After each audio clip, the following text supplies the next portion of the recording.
Bom dia para todos. Hoje nós vamos falar sobre a civilização egípcia, né? Nós já falamos aí nas aulas anteriores sobre a civilização mesopotâmica, que ocorreu em torno de dois rios, que eram os rios Tigre e o rio Eufrates. E hoje nós vamos falar sobre a civilização egípcia, que ocorreu em torno do rio Nilo, ok? Olha aqui para o meu mapa, pessoal. Vocês estão vendo alguma coisa diferente? Fala, João, o que você viu? Tô vendo meio que um coração. Isso! Sabe onde está esse coração? Sabe aonde está o coração? Os rios Tigre e Eufrates. O coração está no Egito, tá? Está lá no Egito, nossa aula de hoje. Então, vamos lá, pessoal. Vamos falar um pouco sobre essa civilização, uma das maiores civilizações da história, a civilização egípcia, né? Ela é uma das mais reconhecidas civilizações da humanidade inteira. Então, olha só, vocês sabem aí que essa civilização ela girou em torno do Rio Nilo, né? Onde eles praticavam a agricultura, a pesca e várias outras atividades aí baseadas nesse rio, né? Então, o Rio Nilo, ele promoveu um desenvolvimento de uma sociedade muito grande, uma sociedade organizada, na qual as autoridades, né, a autoridade política se misturava aí com o poder religioso. Então, ou seja, a figura principal no Antigo Egito era o faraó, né? E o faraó também era visto como um deus. Peraí. Dependente de um deus. Isso. Então, vamos lá. Era visto como descendente de Deus, né? Então, olha só, gente. A religião deles era baseada na natureza, né? Ao mesmo tempo, promovia o controle da população, o que auxiliou no desenvolvimento da medicina. Os egípcios, eu vou falar sobre essas técnicas, né? Como que os egípcios contribuíram para a medicina atual, ok? Então, vamos por parte, tá? Não vamos passar o carro lá na frente dos bois. Então, nós vamos começar aos poucos. Então, a primeira coisa que nós vamos falar sobre esse símbolo que está aí na apostila de vocês, aí no finalzinho da página 434, que é a esfinge de Gizé, né? A grande esfinge, ou chamada esfinge de Gizé também, a pirâmide de Gizé, ok? Nessa pirâmide, ela retrata a cabeça de um faraó e o corpo de um leão.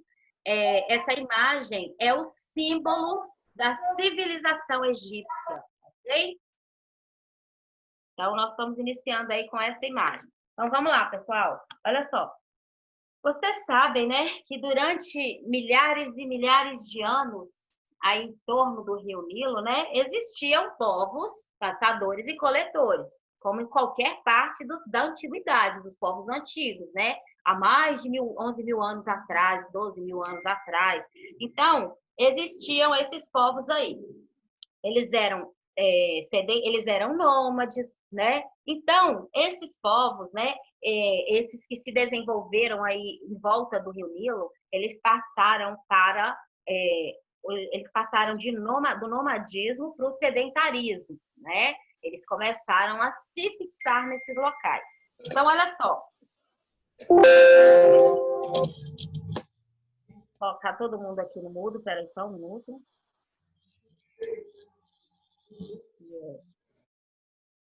Então, vamos lá. Então, eles passaram, né, a ser sedentários e a praticar agricultura, criar animais em volta das margens férteis aí do Rio Nilo, né? E outra coisa, o Rio Nilo também foi importantíssimo para a navegação. Então, tudo que chegava no Egito era através do Rio Nilo, né? Circulava aquelas balsas imensas, inclusive as pedras, alguns grandes blocos de pedra que foram utilizadas para fazer as pirâmides do Egito, né? As pirâmides também são um dos símbolos máximos aí, um símbolo máximo da civilização egípcia. elas chegaram, essas pedras para fabricar essas pirâmides, para construir essas pirâmides, elas chegavam no Egito através do Rio Nilo, nessas balsas. Aí, a partir daí, os escravos, eles carregavam, arrastavam essas pedras até os locais onde seriam construídas essas pirâmides. Então, pessoal, olha só, nas margens do Rio Nilo também crescia uma planta muito importante para os egípcios, que era chamada de papiro. O papiro, ele era utilizado para fabricar o quê? Quem sabe? Escritos e pinturas. Não. Os escritos eram feitos nele, no papiro. Então, o papiro era utilizado para fabricar papel, né? Além dele ser usado para fabricar papel, ele também era utilizado para confeccionar calçados e outros objetos do uso diário deles aí. Então, o papiro, ele tinha múltiplas funções e essa é uma planta, né, que se desenvolveu aí nas margens do Rio Nilo. Então, pessoal, outra coisa, além disso, e outra coisa que se desenvolveu também próximo ao Rio Nilo foi a criação de gado. Vocês sabem que os povos da antiguidade, eles não... esses povos, né, eles já tinham domesticado outros tipos de animais, que eram os porcos, as cabras, as ovelhas, mas gado ainda eles não tinham criado, né? Então aí eles começaram a criar gado também. Então já eram outros animais que eles já estavam começando a domesticar e também a praticar também, além da agricultura, a pecuária, né? Que é ligada à criação de animais. Então, olha só, como eu disse anteriormente, né, o Egito é uma das civilizações mais antigas da humanidade inteira e essa região ela contava com uma grande disponibilidade de recursos de ambiente natural e outra coisa, eles também tinham uma posição direitinho, porque o meu mapa ele está muito o meu mapa ele está longe. Eu vou aproximar o computador aqui dele, vou ver se eu consigo mostrar. Não dá não, vai dar errado. Espera aí. Então olha só. Nessa parte aqui, onde eu mostrei para vocês, onde tem um coração, né, onde se localiza o Egito. Por que o Egito tinha uma posição geográfica privilegiada? Por quê? Qual seria o motivo? Olha só, o Egito ele tinha um acesso direto aqui, ó. Vou até colocar de verde para vocês verem com mais clareza. Deixa eu ver se é o verde que está funcionando. Então, aqui, o que ajudava o Egito aqui, né? Tá dando para ver? Então, pessoal, peraí. O Egito, ele tinha saída para o mar Mediterrâneo, para dois mares super importantes. Além do Egito, olha a posição privilegiada. Além do Egito ter saída para o mar Mediterrâneo, que é onde circulava o comércio, o acesso ao Oceano Índico. Então, essas localidades favoreciam muito um país, uma civilização. E aqui dentro, nesse risquinho, deixa eu fazer um risco aqui de preto, ó, onde passa o Rio Nilo. Ele atravessa todo o Egito e ele começa aqui, ó, o Rio Nilo começa no mar Mediterrâneo. E ele atravessa todo o Egito aqui, ó. E vai descendo, passando pela Etiópia, até chegar ao Oceano Índico. Viram o caminho do Rio Nilo? Aqui, ó. Hein, pessoal? Então, olha só. Sim. Ótimo. Então, vocês visualizaram aqui. Olha como que o Egito era geograficamente privilegiado. Por quê? A economia de um local, a economia, ela gira em torno, né, da saída para o mar, da saída para o oceano. Então, quando um país ele tem uma saída estratégica para o mar, o comércio flui muito melhor, que é uma forma deles. Na América do Sul, eu estou explicando essa matéria de geografia, né? Lá no 7º ano, a Bolívia é um país que ele não tem acesso ao mar. Então, a Bolívia teve uma dificuldade muito grande com o comércio. Por quê? Porque não tinha acesso ao Oceano Atlântico, né? Agora, já a Bolívia não. A Bolívia é presa entre um país e outro. E, por não ter esse acesso, dificulta a economia do país. Mas isso aí resolve de uma outra forma que vocês vão estudar lá no 7º ano. Então, continuando aqui sobre o Egito, né? Como você olha, né? Heródoto, pai da história, ele disse uma frase que foi a seguinte, que o Egito, né, é uma dádiva do Nilo. Ou seja, o que ele quis dizer com isso? Que o rio Nilo trouxe para os egípcios, a civilização egípcia, ela surgiu graças ao rio Nilo. Então, no Egito, o que tem de principal é o rio Nilo. Então, para Heródoto, né, de acordo com o historiador Heródoto, que é considerado o pai da história. Então, pessoal, olha só, dando sequência aqui, o Egito ele foi dividido em duas partes. Eu acho que eu falei isso para vocês lá nos vídeos anteriores de história. Ele foi dividido em grandes reinos, chamado Alto Egito e Baixo Egito. Então, no Alto Egito, a capital do Alto Egito era Tebas, a cidade de Tebas. E a capital do Baixo Egito era a cidade de Mênfis, né? Então, guardem isso aí. Pode marcar isso aí, página 435. Terceiro parágrafo inteiro, tá? Podem marcar aí na página 435. Terceiro parágrafo inteiro. Pode marcar o terceiro, pode marcar o quarto também, que é importante. Nós vamos falar agora sobre o faraó. Entenderam? Então, pessoal, o governo dessas duas partes do Egito, né, do Alto Egito e do Baixo Egito, 435. Então, o governo do Alto Egito e do Baixo Egito, ele era de responsabilidade do faraó. Então, de hoje, tem no exercício que vocês vão ter que fazer. Então, prestem bem atenção, que vocês vão saber responder direitinho, tá? E depois também eu vou falar o faraó. Além de ser considerado uma encarnação do deus Horus, né? Passou a ser chamado de filho de Ra, o deus do sol.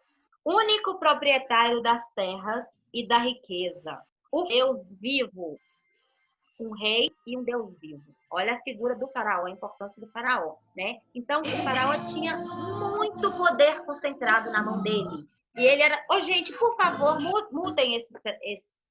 Então, olha só, ele tinha muito poder concentrado nas mãos dele. E aí, o faraó também, ele representava, né, uma autoridade política, militar, ele era o dono de canalização e os trabalhos do comércio. Por quê? No Antigo Egito, né, existia esse processo aí de canalizar, irrigar as propriedades agrícolas que ficavam, as propriedades agrícolas que não recebiam acesso da água do Rio Nilo, que não recebiam aquela umidade. Então, teve essa necessidade de canalizar a água do Rio Nilo. E estava também as obras, né, assim como a Hammurabi fazia. Então, pessoal, olha só. Para governar, marcaram aí sobre o faraó, né? Terceiro e quarto parágrafo, ok? Terceiro e quarto parágrafo, marcaram, né? Então, gente, olha só. O faraó, para governar, ele contava com várias pessoas, ele tinha muitos funcionários, ok? Então, e outra coisa também, tinham os sacerdotes, né? E os sacerdotes, eles eram responsáveis, né? Dentro desses grupos aí que ajudaram, tinha um grupo de sacerdotes também, que ajudavam, que eram responsáveis por cultuar os deuses, fazer culto em homenagem aos deuses egípcios, né? Então, vocês sabem aí que a sociedade egípcia...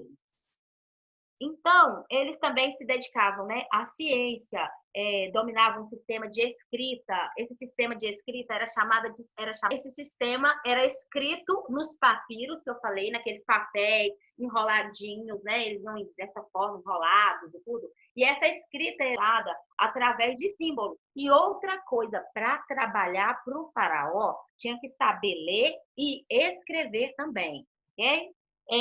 Então, pessoal, essa escrita aí também, né, falando sobre a escrita, né, essa escrita consistia em um modelo cursivo registrado e usado pelos escribas. Então, pode marcar aí também sobre essas escritas. Na verdade, toda essa página aí é importante. Se eu for para egípcia, no caso, vocês teriam que marcar a página inteira, porque tudo aí chama muita atenção, né? Essa questão da escrita hieroglífica, né? Esse modelo cursivo aí usado pelos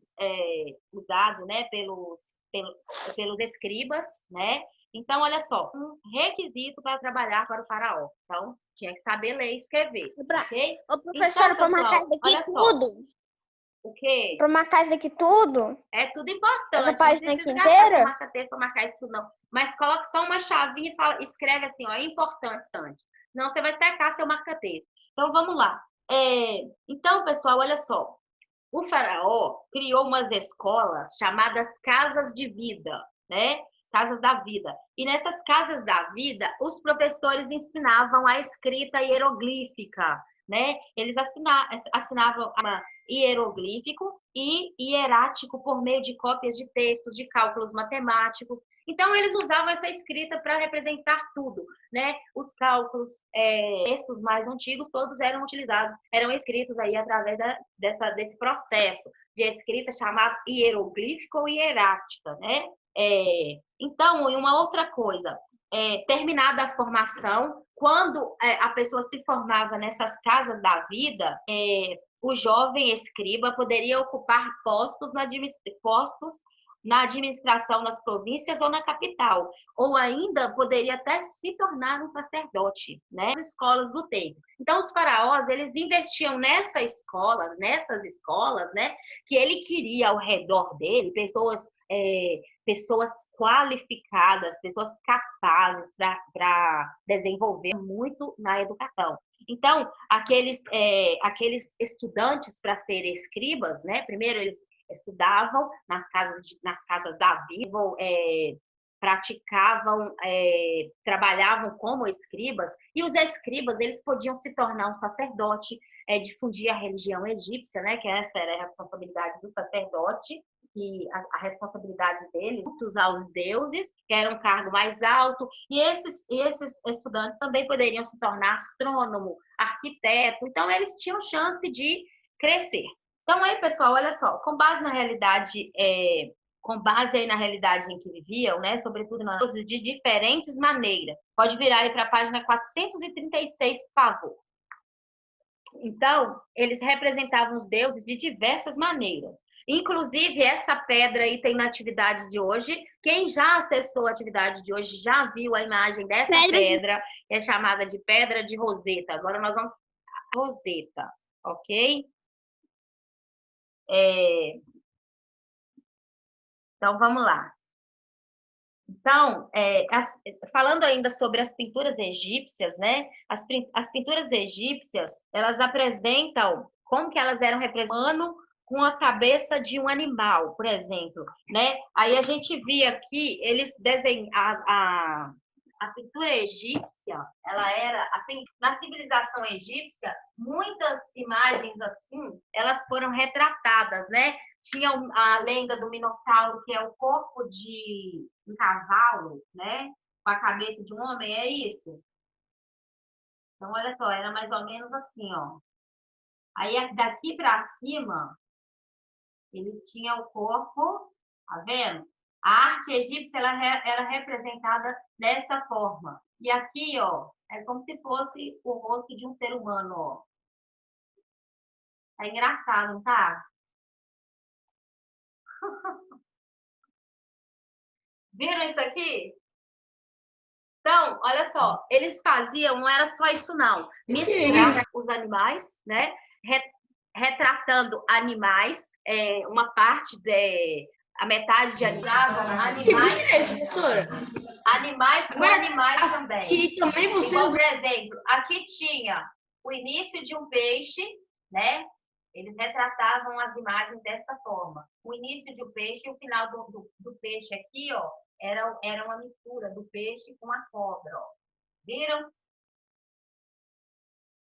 Então, a arte egípcia, ela se baseava nessa mistura, animais com animais e animais com seres humanos, ok? Tanto é que abrem aí a esfinge de Gizé, a esfinge de Gizé, daqui para cima é um faraó e daqui para baixo é um leão. É isso que eu quis representar aqui, tá? Para mostrar isso para vocês.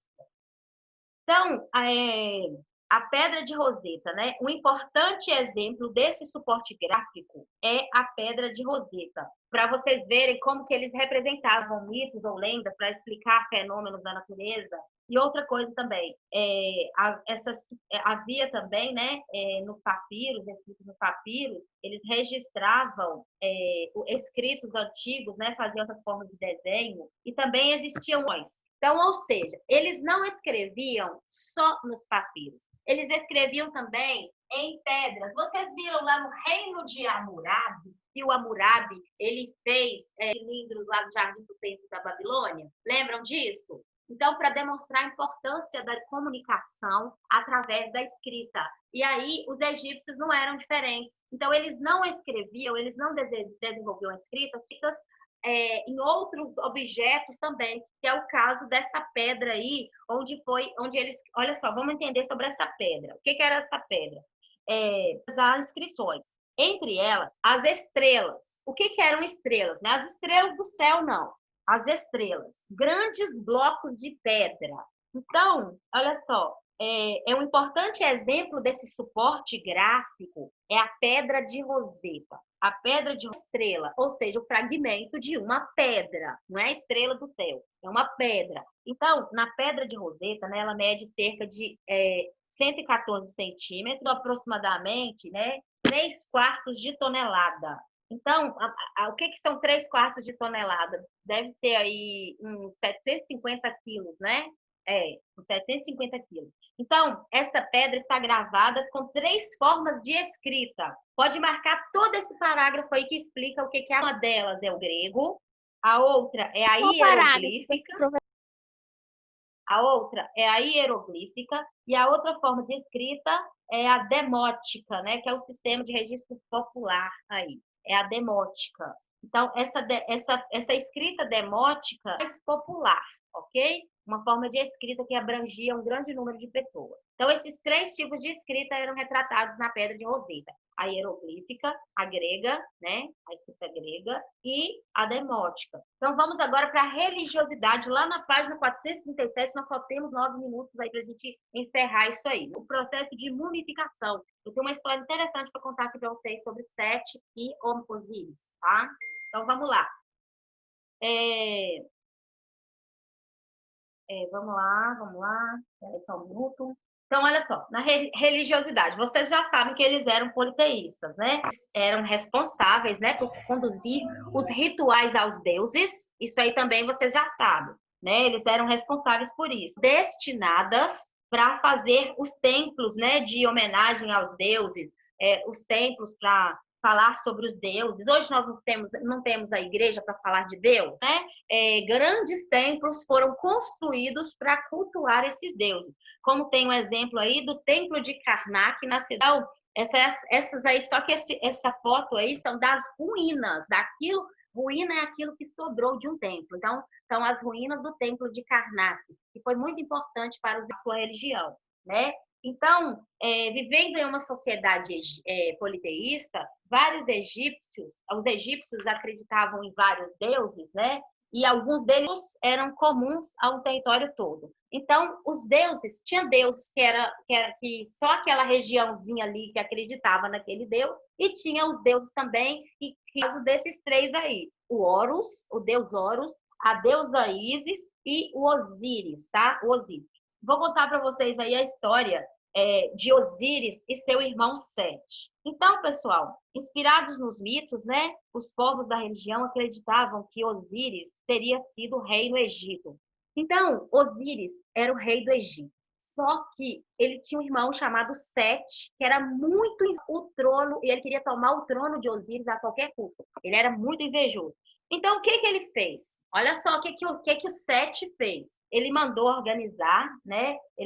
Ele mandou construir uma caixa com as medidas Osíris. Tipo assim, como se fosse um caixão que coubesse aquela pessoa, entendeu? Então, ele mandou fazer essa caixa com o tamanho certinho do Osíris. Só que aí, o que acontece? O Sete organizou uma festa, um banquete, né? E para ver, já convidou várias pessoas, uma brincadeira, um desafio para que os convidados entrassem na caixa. Aí os convidados foram entrando na caixa e aí claro que a largura de Osíris, né? Osíris caberia perfeitamente dentro dessa caixa. Então vários convidados entraram dentro dessa caixa. Uns convidados ficaram grandes lá dentro, não cabia em alguns dados. Ela não cabia, alguns convidados, a caixa ficava muito pequena. O que acontece? Quando Osíris entrou dentro da caixa, ele coube perfeitamente. Sete imediatamente trancou a caixa, né? Ele fechou a caixa e jogou a caixa no Rio Nilo com o irmão preso dentro da caixa. E aí, o que acontece? a correnteza, né, estava muito forte, e aí levou a caixa para bem longe, para um local chamado Fenícia. Então levou a caixa para Fenícia.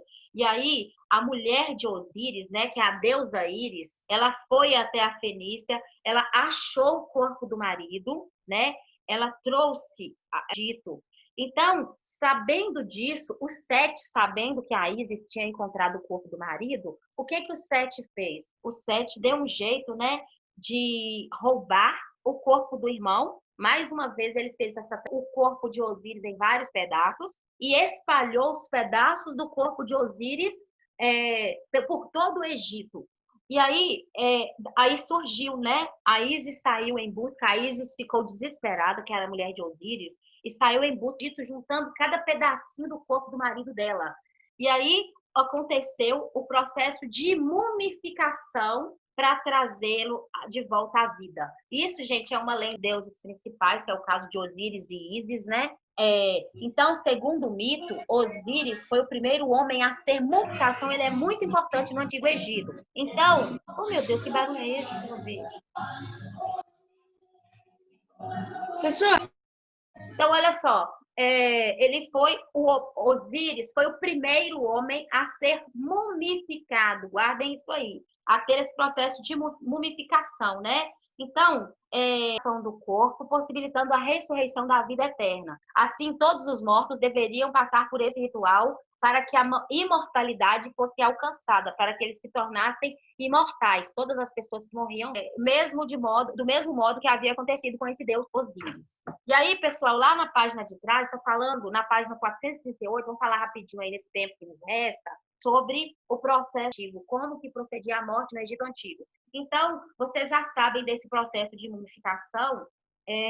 Essa mumificação, né, ela era realizada através de profissionais específicos para isso, para desenvolver esse processo. Tiravam todas as vísceras. O que são vísceras? Coração, o fígado, os rins, deixando a pessoa completamente vazia. Processo melhor na próxima aula. Por quê? Eu vou fazer um chat online na sexta-feira com vocês e eu vou falar somente para falar sobre a morte e idade. Eu tenho que dar uma aula agora no nono ano, vou pôr a aula aqui para confessar, ok? E aí, façam os exercícios, qualquer dúvida, mandem para mim aí através do... Vou colocar essa aula aqui no YouTube. Um beijo para vocês, fiquem com Deus. Tá, pessoal? Até a próxima aula. Sexta-feira, viu? Eu vou falar sobre a morte.